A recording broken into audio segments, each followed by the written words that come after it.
Well,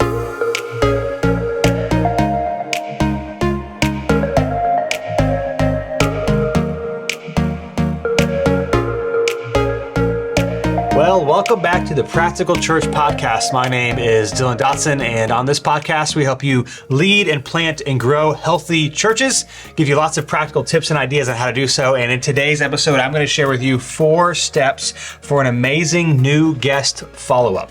4 steps for an amazing new guest follow-up. And speaking of following up with people, this show is brought to you in partnership with Mission Support. And Mission Support knows you want to be effective in ministry, but if you're like most pastors, you probably feel like you never have enough time, energy, and expertise to get things done.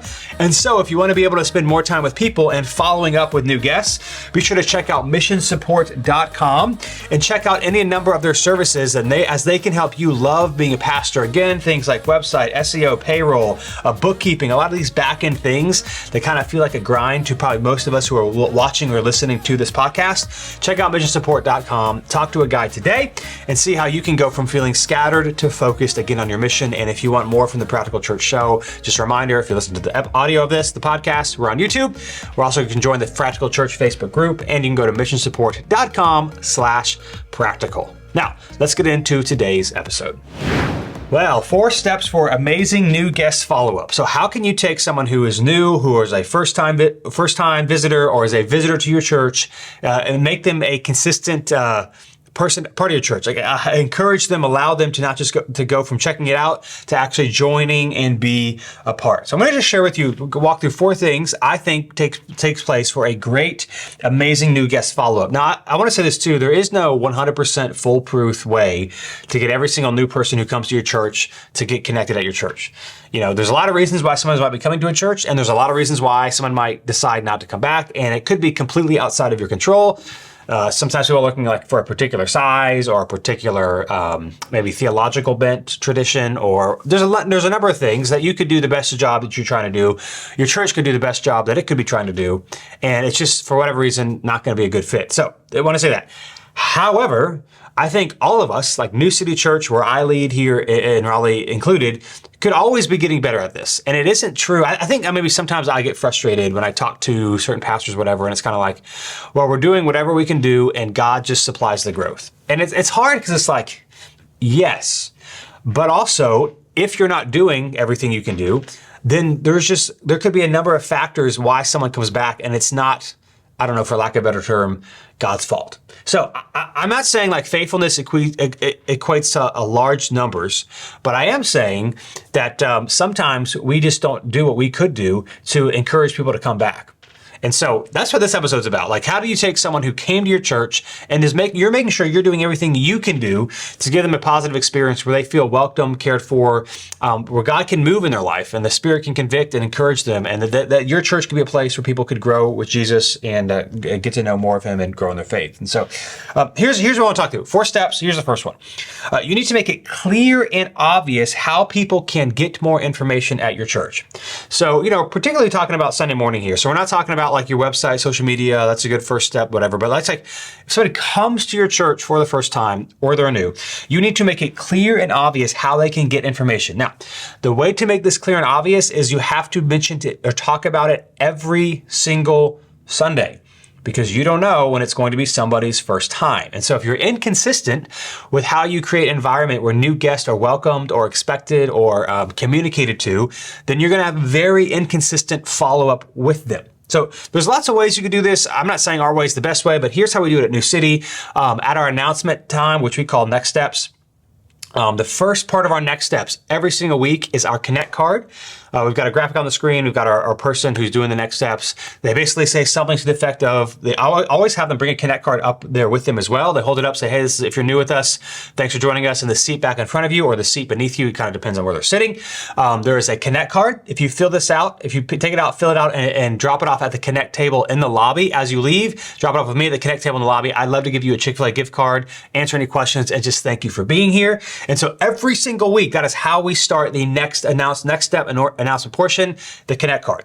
We also have a digital option, so they'll say Connect card, or you can text NCC Connect to 97,000. They could do it either way. And then we also say, we encourage you to try 3 at New City. Kind of rhymes there. We don't say kind of rhymes there. It just does kind of rhyme there. So we encourage them to try 3 at New City. And here's the language we use, because we know it's really hard to get to know a church in one Sunday. And we think after you come back 3 times, you'll have a good idea of whether or not this is the church for you. So we encourage people to try 3. Now, I don't have like data, research to be able to say how effective that is. All I can tell you is anecdotally, I have had multiple people, even in the last few months, tell us explicitly, hey, I'm trying 3. Hey, this is my second Sunday. Hey, this is my third Sunday. So I'm not saying it always works, but like people actually think that. And I think it's helpful too, because I think sometimes we can fall into the trap of thinking people are church hopping or church shopping. Maybe they're new to the area. And yes, that does happen. Like some people are new, some people are actively looking for a church. And so in that case, they might try many churches or a couple of churches. But also, like a lot of people aren't doing that. For whatever reason, they decided to come to your church that Sunday, whether a friend invited them, something is going on in their life. For whatever reason, they decided to give church a try, specifically the church that you're at. And so what we are really trying to do is not get people not to go to another church. We're trying to get people to say, hey, you know what? I'm going to come back again. Like I'm going to give this more than one time, talk to more people. And so we encourage people to try 3. But all that to say, however you do this, I would encourage you to start your announcement portion every week with a brief Connect moment. And that's what we do. And then at the end of our service, we end our service as well. The next steps person comes back up, says a few things. One of the things that they say briefly is, again, hey, if you're new with us, I'd love to meet you. Just fill out that Connect card, meet me in the lobby right after the service, and I'll give you a Chick-fil-A gift card. So you want to be very clear. And for me, like the QR code things are fine. For us, we tried a QR code on the seat backs, didn't get a lot of response. I'm not saying this for everybody. That was just our experience. We also have the option where people can text. So people can text or fill out a Connect card, but like it's probably like over 90% of our Connect cards are filled out in person and not on their phone. Because I think sometimes you feel a little weird, depending on maybe your age and how much you use your phone, you might feel a little weird taking a phone out in service. Also, it's just kind of easier to take a Connect card and a pen than to scan something, pull it up. It feels a little more distracting. And also, I think psychologically, probably feels like you're more people are going to look at you if you're on your phone than like on a piece of paper, because like people have notes with them. People, bring their Bibles in. We give out sermon notes. So it's not very attention grabbing to be writing on a Connect card. Not that people are trying to look at them, but a lot of times new people feel like they're the only ones that are there. And so they don't want to draw attention. And so, I would mention it every week, and then I would personally have a way for them to fill out the Connect card in the service. Typically in the seat back in front of them or the seat beneath them. I'm not a big fan of putting Connect cards on every chair, because as the service begins and people are walking in, it looks like a bunch of seats are reserved when they're not. So I know depending on your space and where you meet, like that may or may not be possible, but it does help if you can mention the Connect card and then encourage them to do it right then. Not go out after, find a Connect card, or fill out the Connect card at the Connect table. Although some people do that because there feels like a lot of, it just feels very intense, or like they can't get out of it. It feels like less pressure to just drop off a Connect card than like sit there and fill it out. Because some people don't want to talk for a long time. Some people do. And so giving them an option to fill out in the auditorium, I think is important. So I would say, mention it every week at your service and have Connect cards available right in front of people, and pens. It's important, like have Connect card and a pen, so that they can fill it out, because you cannot follow up with people if they don't fill out a Connect card. Now, I also want to say this. A lot of people, not everybody is going to fill out a Connect card on their first visit. I know I wouldn't. There's a very high likelihood that like if I was going to a church and I was new to an area, I wouldn't fill out a Connect card. And so because of that, at New City, we use this language. If you are new to New City, we don't say if it's your first time. We say if you are new to New City, because what can happen if you say, hey, this is our, if this is your first time with us, a lot of people will not, or at least a good number of people will not fill out a Connect card their first week. If they come back and they hear, hey, if it's your first time, they might think, well, it's not my first time, so I won't do that. Now, some people still might, but the language is important. And so when you say new, well, like new could be 1 week, 2 weeks, 3 weeks. New could be someone who's really just not connected, not taking their first step. And so I would recommend using the language of new and not first If you're new, it's not first time, because a lot of people will fill out a Connect card their second or third week, not their first week. So make it clear and obvious how people can get more information. Of course, not everyone's can do it, but a lot of people don't know. If you are in ministry, we understand how church works. A lot of people, if they're new, haven't been to church in a long time, they don't understand a Connect table, a Connect card. They don't know where to go. And some people want to hang out. They might want some more information, but they don't really want to have a long conversation right now. And so if you don't have a way for them to share some information with you, and it's clear and obvious, you're missing it. So I would say, man, it's the biggest thing for most churches. If you're struggling with retaining those people who are new, getting them to come back more than once, man, is it clear and obvious every single week? I also want to say this. You might be like, well, if I mention the Connect card every week, won't people tune me out? No. A, if you do it quickly, like in our next step, it probably takes 60 seconds. So it doesn't take a long time. B, it trains your people to expect new people to be there. I mean, people at our church know there's going to be new people every week. They see it. People at your church probably know as well, or even if they don't, even if your church is smaller, they don't know they don't know everybody like you know everybody. And so you might literally know there's not a single new person at your church that Sunday, depending on the size of your church. But not everyone in the congregation knows that. They don't have those relationships. They don't know everybody. They haven't met with all these people. They don't know that. And it also trains them hey, when I bring someone new, they'll be met with. And I guarantee you, when someone at your church invites a friend, they're going to be glad that you mentioned how they could take their next step. So all that to say, make it obvious, talk about it every week, use new instead of first time. And that is probably the biggest thing that a lot of churches miss, is they're not clear about, if you're new, what you want them to do. So tell them exactly what you want from them. That's the first step. Make it clear and obvious how people can get more information. Where to drop it off the Connect card, that sort of thing. I've said in other episodes, I wouldn't recommend just saying go drop it off at the Connect table in the lobby if it's not obvious where it is.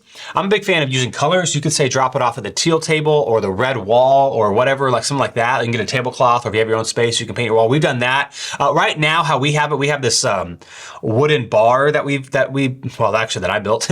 And so it's not really a color. I mean, it's like brown. It got different shades of brown, but it's very obvious because our lobby is kind of long and narrow, and the Connect table is kind of right near the front door, and it's got a big banner. So when we say Connect table, it's very obvious what the Connect table is. If you've got multiple tables, that sort of thing, coffee, and it's not quite clear, I would recommend using a color. Don't just say the Connect table, or at least say where the Connect table is. So we do coffee at New City in our lobby, but we have these carts that we use. So there's very obviously not a Connect table. We have one other kind of wooden bar table in our lobby, but it's the kids check-in, and it's also kind of obvious because there's a TV above it that says kids check-in.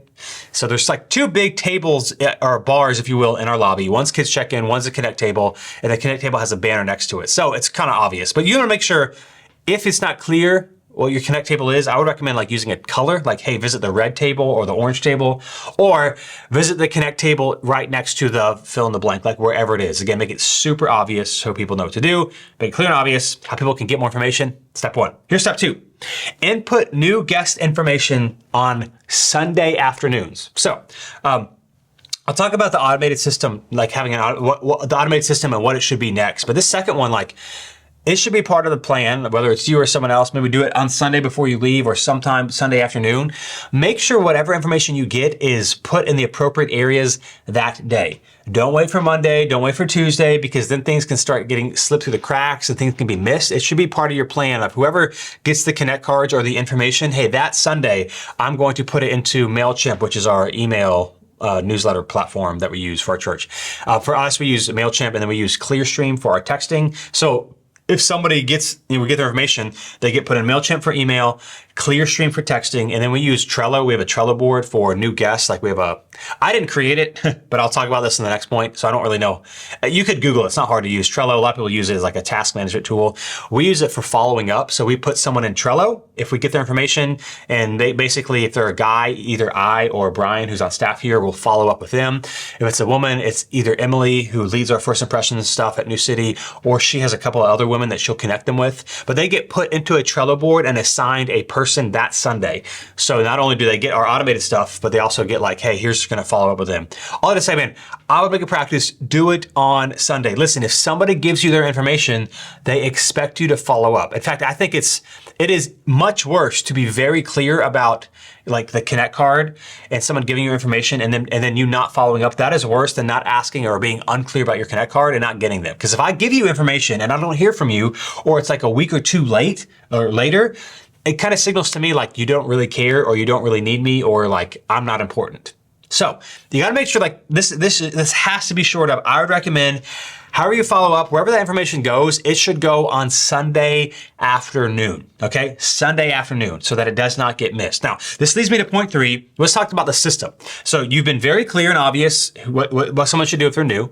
You input their information, you connected with whoever they need to know. It's whoever it is, it's there on Sunday afternoon so that it's ready to go. Have an automated system of email and text. So we use MailChimp for email and Clearstream for texting. As I'm recording this, Clearstream has added or is in the process of adding emails to their system, but we just haven't looked into it and transitioned over because we have a series of emails that people get from us over the span of like 3 weeks. I think they get like 3 or 4. Through MailChimp, we also put them in our weekly newsletter that we send out every Thursday at our church. But we have a follow-up process. They get a string of emails over the next 3 weeks of different things, different information, that sort of thing.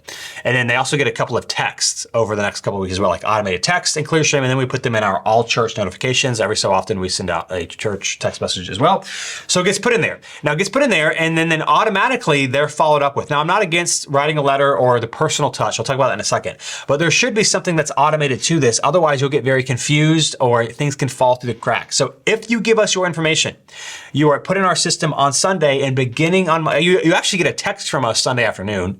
So you get a text from us on Sunday and then you get an email from us on Monday morning, basically saying thank you. For these emails, you only want to share one thing at a time, not multiple. So for us at New City, if you're new or have never been, we have something called a weekender, which we do about every 6 or 7 weeks at New City. And so that's everybody's first step or next step if they're new to New City. And so the first email is like, hey, thanks for being here, and explaining the weekender and encouraging them to sign up for the next weekender. That's it. And then they'll get some more information about community groups and serving and various things over the next couple of weeks, but that's it. So, but they're contacted from us like right away. They're going to hear from us. The other thing that we do, the non-automated portion, is the thing on Trello, where we're the size of the church where we can make this happen. And so, it's okay, like if there are some things that you're doing now that aren't scalable, although what we're doing I think would be scalable for a long time anyway. And that's like personally offering to meet with people. So if somebody's new, if they're a guy who fills out a Connect card, it's most likely going to be me at this point. At the size of our church, like I try to meet with everybody.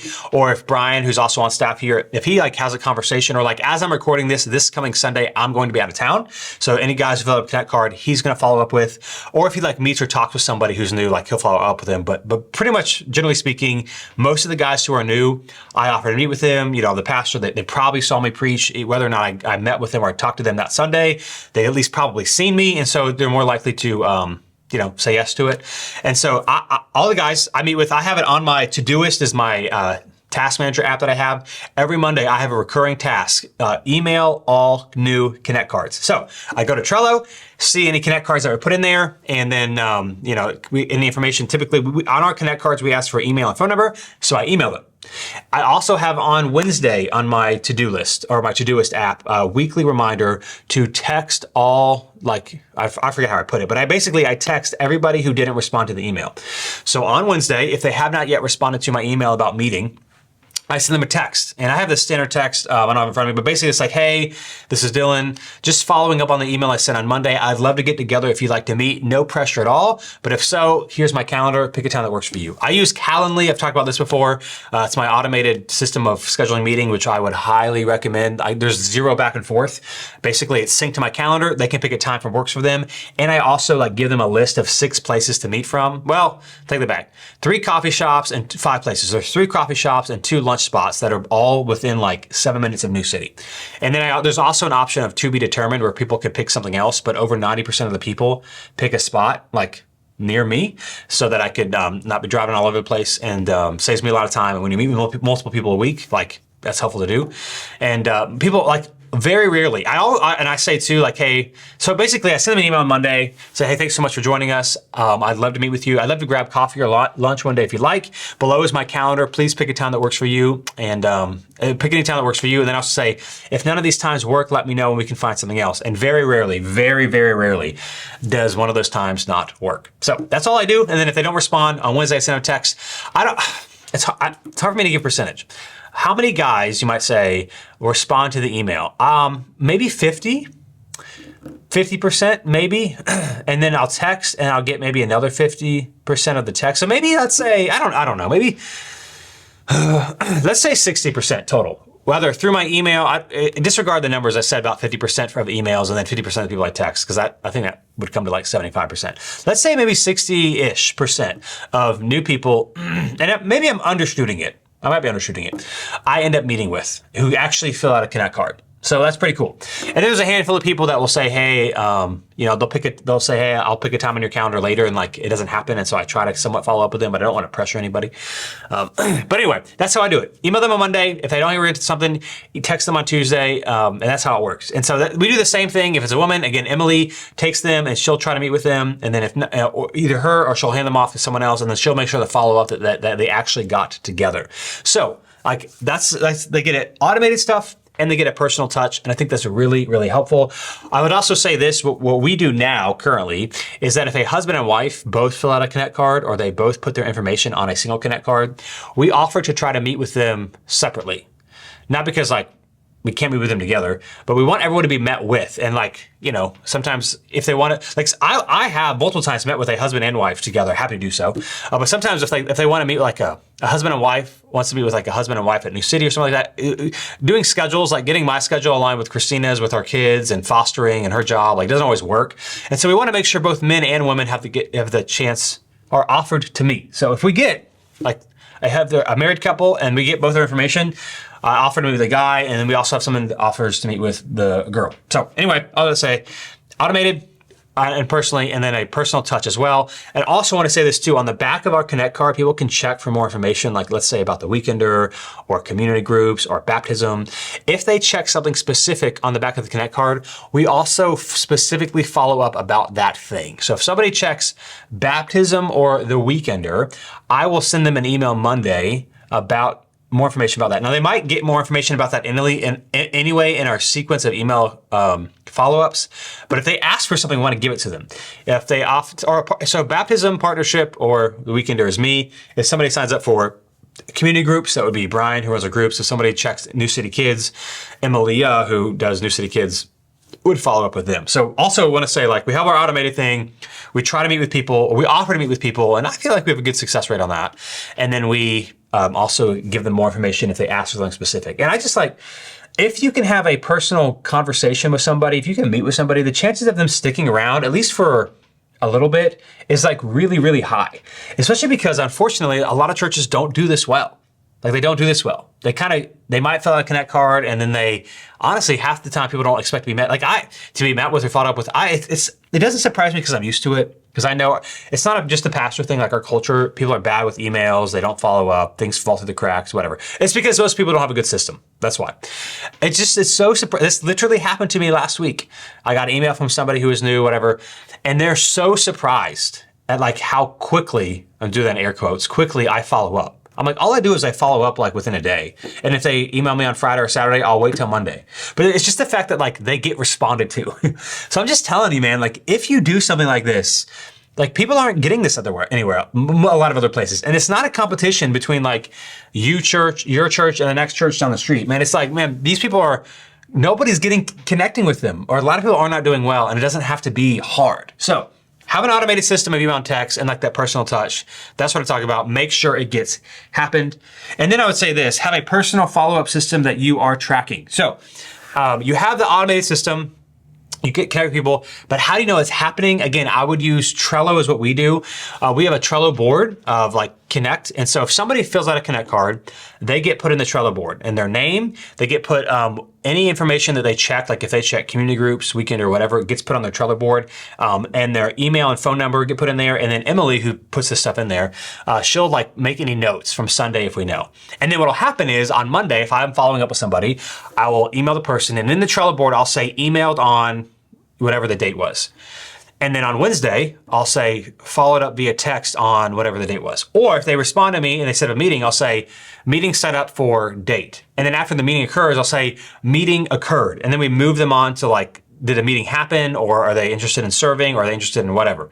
But like that way, it's not just kind of this nebulous, did it happen, did it not? Like we can actually track, okay, was this person met with? Who have they talked to?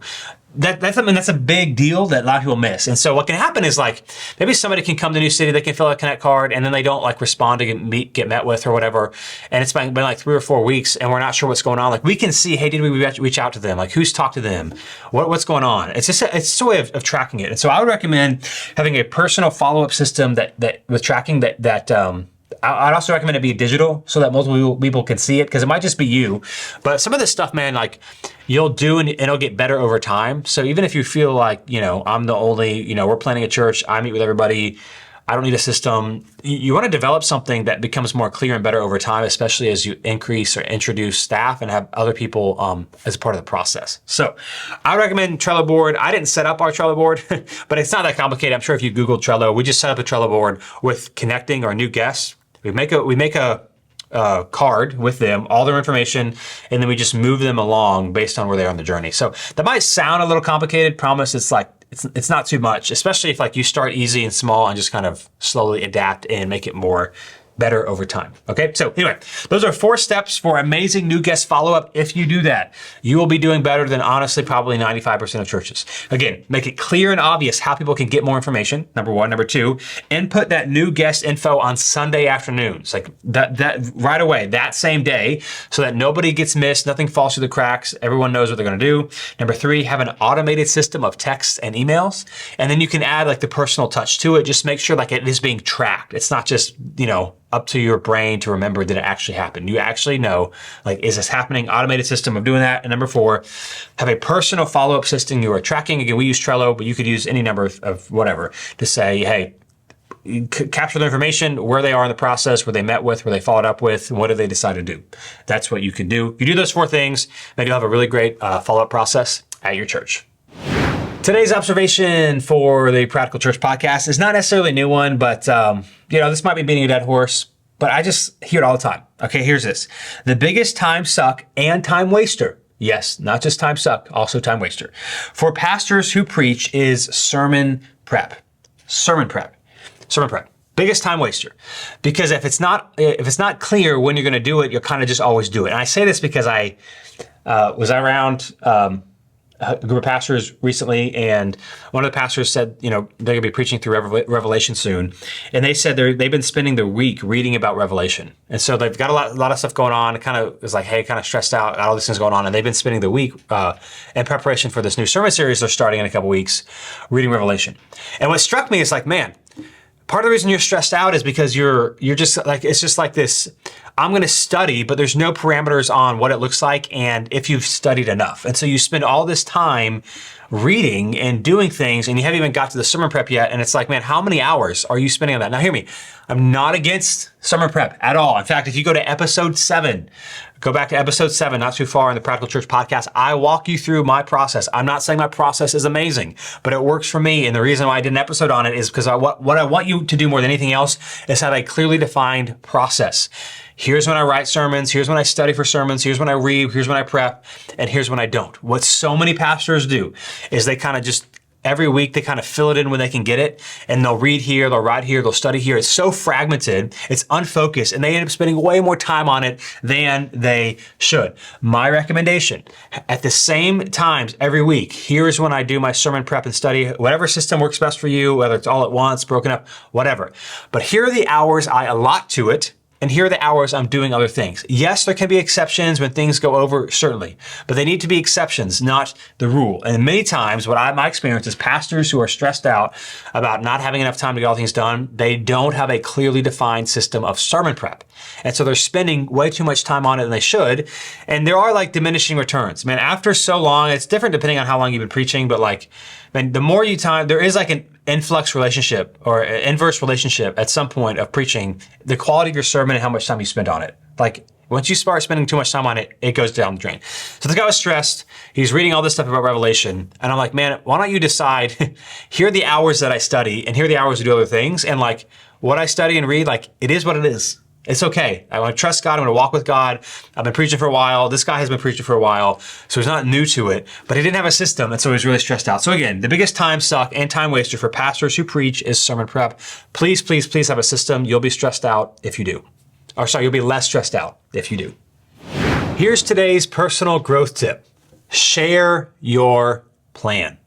Share your plan. Listen, if you want to take a goal more seriously, tell your plan, not just your goal, to someone close to you. Something like, here is what I want to do, and here is how I'm going to do it. Because if you only share your goal, then no one can hold you accountable. So if you only say, I want to learn a new language or I want to run a marathon, no one can really ask you how you're progressing until or unless you actually hit your goal. Like there can be no updates until the goal is actually hit. If they ask, man, how are things going? And you haven't shared with them or even formulated yourself your plan, your answers to how things are going will always be subjective. They'll always be subjective. I know it's a cliche example, but if you're training for a marathon and you're just kind of doing your own thing, just kind of running, and someone asks how things are going, but you don't have a plan of like, here's when I run, here's what I don't, here's how I'm upping my mileage. Well, you really don't know how you're doing other than how you're feeling. And your feelings are not always a good measure of how things are actually going. So instead, here's what you should say. I want to learn more Spanish, and here's the program I'm following. Or I want to run a marathon, and here is my training schedule. Or I want to start a newsletter, and here is my writing schedule and how often I will publish. This way, when you are asked, or when you even think to yourself, man, how are things going? You can give an objective and honest answer. And today's question comes from Jonas in our Practical Church Facebook group. If you're on Facebook, be sure to join the Practical Church Facebook group. He says this, would love to hear where you have ordered some of your promo/gift items. So pins, stickers, magnets, coffee mugs, etc. for your new church. Any recommendations? So, New City's been around for a while, and we've done a lot of different things. Generally speaking, we've used Vistaprint for like stickers and I guess pins, like something like that. There's a lot of, I guess the problem is there's a lot of like church merch specific places you can get some, and just like merch specific places. I don't think it really matters too much. I think at the end of the day, most of the stuff is the same. My recommendation is just like, if you're not quite sure, I would just use one of the big brand stuff, Vistaprint. I think we've used a number of stuff because it's just there. My thing is like, if you're spending all this time, I mean, I know money matters, but I mean, if you're spending hours and hours trying to shave like $15 off an order or whatever, like it's just not worth it. And so that's my big thing. And then the other, like if you can find someone local, so I would just do something generic. And then if you can find someone local and the price is somewhat comparable, I would do that because it's always easier. There was a place here in Raleigh that we for a while got a lot of our signs printed. Now we haven't had to, we've been in the building we've been in for 4 years, and we haven't really had to have like big signage printed in a while, but there have been a few small signage printing things that we have to do. And so I just went to, I think it's called churchsigns.com. I think that's what it is. There's like this super generic, like corrugated like things. So just like that. Some bigger projects, we got it done locally because that way, you could follow up and ask questions and like do more things. So I would recommend, man, just generic and then local. That's really it. If you find like a shirt thing as well, I mean, I know shirts are a thing. We've got a guy in North Carolina that we found that actually you can you don't have to like you just the number of shirts that you want, you can order. So you could order 7 shirts, you could order 20 shirts. A lot of the places online, there's like cutoffs, there's like, you have to order 50 of something or 100 of something. This guy like doesn't do that. So that's really helpful. Again, he's just North Carolina. So that's how we found him. That's helpful for us so that we can like say, hey, we're actually doing this shortly. We're going to be printing shirts and we're going to print like 2 of them and hang them up in our lobby and be like, hey, we're ordering shirts. If you want a shirt, let us know and we'll get it to you in 2 weeks. And that way we can order the specific amount as opposed to which we've done in the past, like order a bunch of different sizes and then not necessarily sell all of them. So they're just sitting there. But all that to say, if you have someone specifically local, I would do that. If not, it doesn't really matter. I would just do some generic thing. Save your time and don't spend all this time trying to find like the most cheapest option. That's my quick thoughts on where to get merch and stuff printed for your church. Well, as always, thanks so much for joining me today on the Practical Church podcast. If you want more from me, you can check out DylanDotson.com, sign up for my Best Minute newsletter. I've also got a show called The Dylan Dotson Show where I interview interesting people. Also, if you want more from the show, you can go to missionsupport.com/practical. And also just check out Mission Support. Again, if you've got stuff going on, if you're kind of stressed out with ministry, a lot of tasks, administrative tasks, things that are weighing you down, please check out Mission Support. The great thing about Mission Support as well is they don't lock you into contracts for what they're doing. Like a lot of services, you have to sign like a 6-month or a 12-month thing. Their desire is really just to help churches and really just to help pastors, and they want to be helpful and not a hindrance. And so like, they don't really have contracts on the stuff that they're doing either. It's just like, hey, here's what we're gonna help you with, and we'll help you as long as you need. So check out missionsupport.com as well. And I'll be back with you in 2 weeks for another episode of the Practical Church podcast.